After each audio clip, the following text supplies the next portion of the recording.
মনে হয় সরকার বাদ দেবে যতদূর সম্ভব। তার মানে খায়রুল ইসলাম রবিন এবং মমিন বিশ্বাস এবং মহিলা ভাইস চেয়ারম্যান, এই তিনজনের কপালে কি আছে আল্লাহ জানে। সরকার বাদ দিতে চাচ্ছে, অনেকগুলো কারণও আছে। সরকার চাচ্ছে, যেহেতু সরকার গঠন করেছে বিএনপি, ওনারা এই উপজেলা চেয়ারম্যান, ভাইস চেয়ারম্যান এবং মহিলা ভাইস চেয়ারম্যান দিয়ে এই তিনটা বিষয় নিয়ে যে খরচ হয় সরকারের, এই টাকাগুলো তারেক জিয়া আমাদের মাননীয় প্রধানমন্ত্রী, উনি খুব 2 টাকা হলেও সেভ করার চিন্তায় আছে তার নিজের জায়গা থেকে। বিভিন্ন মানুষ তাকে বুদ্ধি দিচ্ছে। দেখেন, এই যে বাজেট ঘোষণা দেওয়ার পর 30শে জুন যেদিন বাজেট ঘোষণা দেয় প্রত্যেক বছরে, এই 54 বছরের ইতিহাস, ওই দিন সব এমপিকে, ওখানে 2200 মানুষ কাজ করে, সবাইকে খাবারের ব্যবস্থা করে উন্নত, এবং ব্যাগ, বই, অনেক কিছু দেয়। তো এই 55 বছরে এইবারই ওরাটা বাদ দিয়েছে, একটা টাকাও খরচ হয়নি। এখানে কত কোটি টাকা যেন খরচ হয়, সব টাকাগুলো অন্তত এবার রাষ্ট্রের কোষাগারে জমা আছে। এভাবে সরকারি গাড়ি নেয়নি জামাত ইসলামী বাংলাদেশ থেকে, ওনারাও নেয়নি। প্লট নেয়নি, 5 কাঠার যে প্লট দেয় এটা নেয়নি, ওরাও নেয়নি। এরপরে ফ্ল্যাট একটা লিখে দেয় 2.5 কোটি 3 কোটি টাকার, সেটা জামাত নেয়নি, ওরাও নেয়নি। এখন ন্যাম ভবনে যেটা দিয়েছে এটা তো 5 বছরের জন্য থাকার জন্য।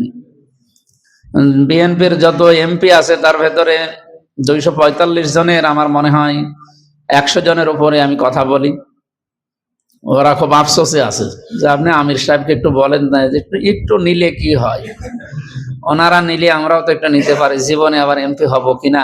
বিশেষ করে এই বেল্টের যেগুলো, এই যে রংপুর লাইনের, দিনাজপুর এই লাইনের গুলো খুব আফসোস করে, মাঝে মাঝে ধরে হাত চেপে ধরে, হুজুর একটু বলেন। বলি কি আমার কথা শুনবে? ঘোষণা যখন দিয়েছে সুতরাং এই 5 বছর ওইভাবে কাটান, আবার যদি এমপি হন তখন দেখা যাবে। এখানকার শুধু না, যতগুলো এমপি, এই 77 জন আমরা আছি, বিশেষ করে জামাতের 68 জন, আর ওই মহিলা যেগুলো সংরক্ষিত ওগুলো বাদ দিলাম, এই জায়গাগুলো তাদের যতটুকু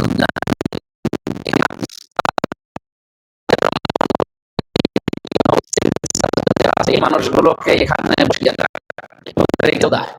বিশেষ করে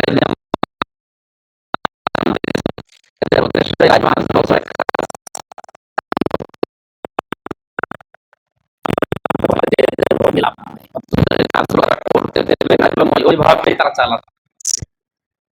এখানে যিনি 3 জেলার দায়িত্বে নিয়ে আছে, মহিলা সংরক্ষিত, যে বিএনপি সমর্থিত ফরিদা ইয়াসমিন, আমি আপার সাথে কথা বলেছি, সংসদের ভেতরে ট্রেনিং চলছে আমাদের 4 দিনের, কালকে সকালেও 9টা ট্রেনিং আছে, আমি এখনই চলে যাব।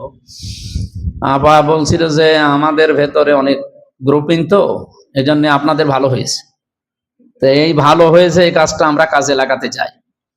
গত পরশু দিনও আমি এখানকার যিনি পরাজিত তার সাথে অনেকক্ষণ কথা বললাম। ভাইকে যেহেতু আমরা দুলা ভাই বলি, কারণ তার সাথে একটা আপা আমাদের আছে, বড় আপাটা হিসাবে কতগুলো কথা তার কাছে শুনলাম। এখানে ওনাদের গ্রুপিং এমন পর্যায়ে পৌঁছিয়েছে যে যারা অন্তত এতদিন সামনে ছিল তারা এখন পেছনে চলে যাবে। হিসাবে ওনারা নিজেদের ভেতরেই শঙ্কায় আছে। আমি চাই শুধু 21টা ওয়ার্ডের 21টা কাউন্সিলর না, মেয়র শুধু না, আমার 13টা ইউনিয়নের 13টা চেয়ারম্যান এবং এক একটা ইউনিয়নে 9টা করে ওয়ার্ড আছে মেম্বার, এই 138টায় যেন জামাত ইসলামী অন্তত সদর আসনে আমরা নিয়ে আসতে পারি। এমপি হিসাবে যেভাবে কাজ করেছিলাম, অন্তত আপনারা সবাই করেছেন, ওইভাবে করে এই যুদ্ধটাও আমাদের অন্তত একটু চেষ্টা করে যাই। সফলতা বিফলতা আল্লাহর হাতে। আমরা এমপি হলেই কি, আর মেয়র হলেই কি, আর না হলেই কি, আমাদের জীবনে কোনো লস বলে কিছু নেই, সব লাভ। আপাকে বলছিল যেন যে মানে এমপি সাহেবের নাম হবে, ওই নামটাই হচ্ছে শুধু, তাছাড়া আর কিছু হবে না। ওই নামটা হলে আমাদের মানুষের দোয়া পেলেই যথেষ্ট। এটা দিয়ে আমাদের আখিরাত আমরা তৈরি করতে চাই, সম্ভাবনা ভালো আছে। এই 54 বছরের ইতিহাসে আমরা দেখেছি বিরোধী দলে যারা থাকে, এই দেশের ইতিহাস যেহেতু একটা ট্যাগ আমাদের নামের সাথে আছে, এটাও আস্তে আস্তে মুছে যাবে। ভারতের যে চক্রান্তগুলো, তার ভেতরে অন্যতম আলেমদেরকে তারা এখন কাজে লাগিয়ে আমাদের ওই পুরাতন ওই কথাগুলো, যেগুলো আসলেই মিথ্যা, আমরা সাহাবী বিদ্বেষীও না, আমরা নবী বিদ্বেষীও না, এই কথাগুলো ট্যাগ লাগিয়ে আলেমদেরকে এখন তারা অলরেডি, ভারত এটা ব্যবহার করছে, এটা নট বিএনপি, ভারত ব্যবহার করছে তাদের। এজন্য দেখেন লেগে আছে সব সময় আলেমরা, আমাদের পেছনে লেগে আছে নামধারী কিছু আলেমরা। ওইগুলো তোয়াক্কা না করে অন্তত ভরসা আল্লাহর উপরে করে আমরা এগিয়ে যাই। আশা করছি আমার 138টা ওয়ার্ড, আমি আশা করি সবগুলো আমরা বিজয় হব ইনশাআল্লাহ। কারণ ওরা 3-4 জন 5 জন 6 জন করে দাঁড়াবে, আর আমাদের তো একজন। জামাতের ভেতরে যদি বিদ্রোহী কয়েকজন আছে শুনলাম, যারা আছে অলরেডি তাদের জামাত মাইনাস করে দিয়েছে, সুতরাং তারা বিদ্রোহী হিসাবে দাঁড়াবে না, ওরা হয়তো স্বতন্ত্র হিসাবে দাঁড়াবে। আরো ওদের ভেতরে 3-4 জন করে আছে, আর আমাদের তো একজন করে।